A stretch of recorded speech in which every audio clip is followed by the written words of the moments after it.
my second vlog. I just finished my shift, as you can see. So today I'll be meeting up with my friends. We'll be going to Vikings at SM Cebu, so we're gonna have lunch together. And I just thought that maybe I'll make a vlog about tips on how you can maximize your money when eating at a buffet. So come and join me. Bye! Tip number 1. Don't starve yourself. Try to eat easy to digest food or anything light that's high in fiber at least 2 to 3 hours before the buffet. Like for example, cereal, yogurt, an apple, or a handful of peanuts. Starving yourself will only make you eat faster, which will give you stomach cramps and make you feel sick. So it's not a good idea, okay? Tip number 2. Wear loose clothes. Dapat makaginhawa man sa taighuman, no? Diba? So skip those skinny jeans, pants with buttons, or tight-fitting dresses or shirts because it will get uncomfortable. Trust me.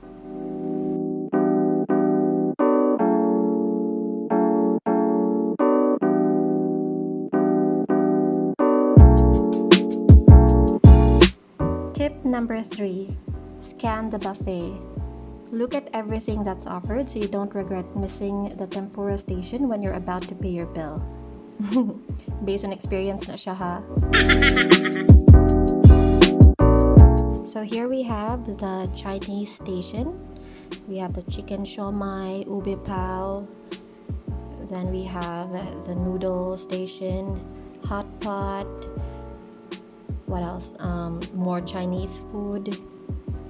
And here we have the grill station. Kung ganahan mo mag-barbecue. Then we have the Filipino station, which has pungko-pungko and other Filipino dishes.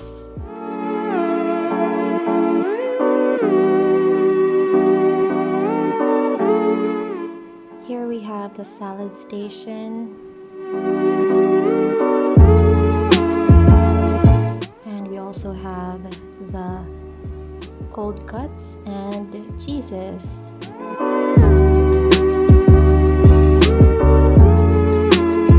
Tip number 4. Start with lighter food, like for example salad or soup, because the high water content in these food will make it easy for your stomach to process them, so you can make more space for other delicious dishes.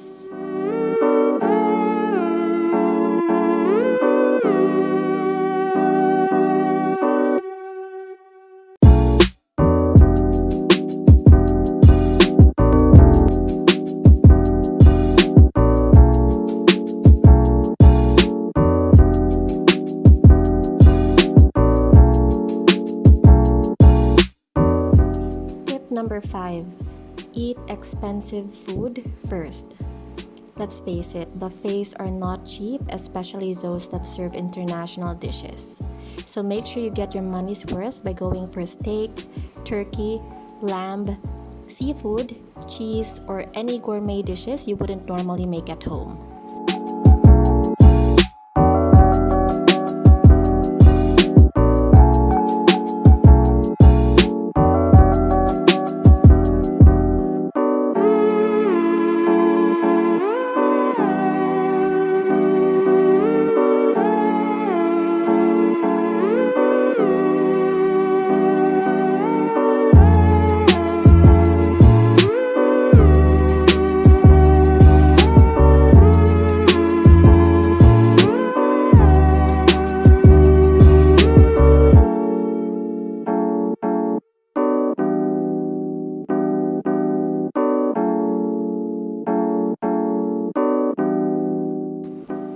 Tip number 6.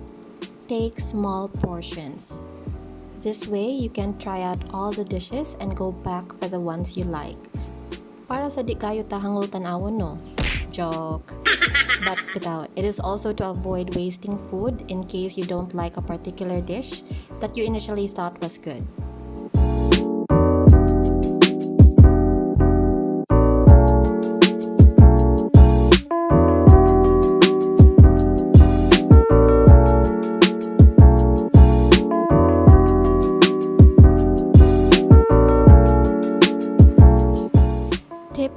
7.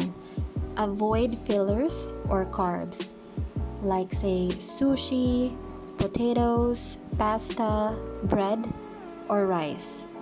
If di jud mapugngan, then you can save it for last because as we all know, Filipinos love rice.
Tip number 8, avoid soda.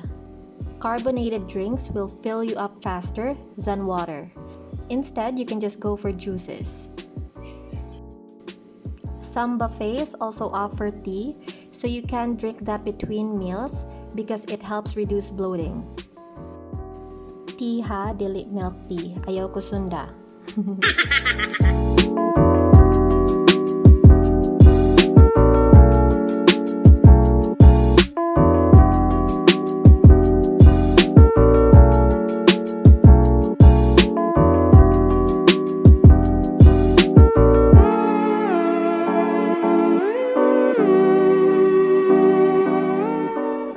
Tip number 9, leave room for dessert.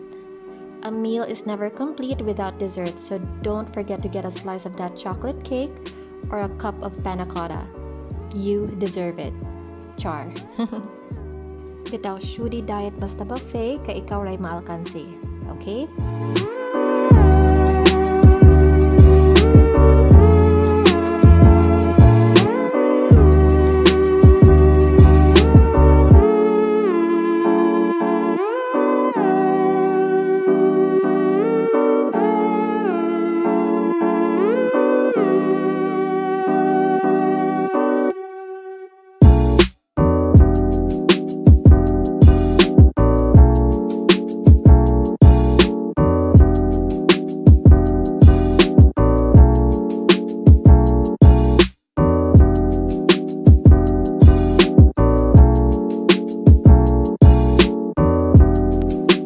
Last but not the least, tip number 10, rest and go back for more. Just take a couple minutes break before going back for seconds, thirds, or even more. Kung sa uyab-uyab pa, never settle for less. Kung 3 hours na ang buffet, then sulita ang 3 hours. O siya, balikan sa dako ang tempura ha. Bye!